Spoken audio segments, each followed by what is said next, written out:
Next, we'd like to talk about some of the toys that we're going to be using when we're working with our new dog or puppy. So toys basically can be broken down into two categories: non-interactive toys and interactive toys. Non-interactive toys would be the toys that we have to leave the puppy with when the puppy is by itself. Interactive toys are special toys that we use to play with between us and the puppy.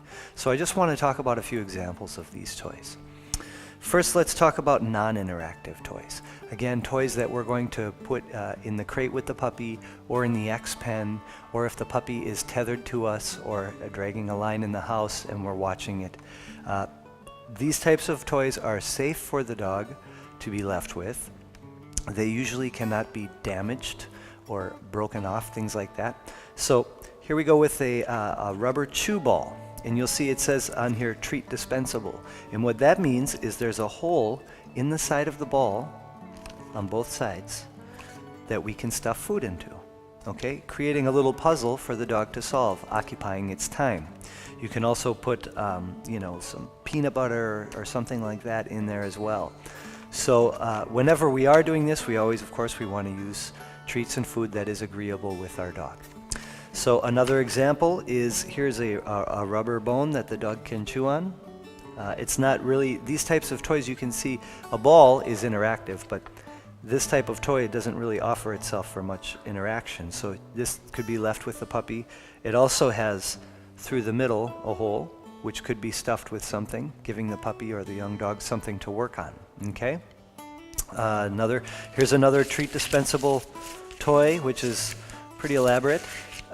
But again, just something that's safe to leave the dog with when we can't be with it. Okay?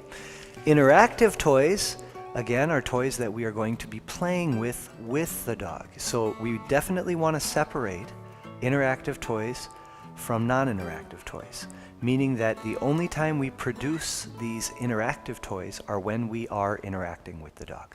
Okay? So here's an example. This is a toy that the puppy or young dog or old dog can play tug-of-war with.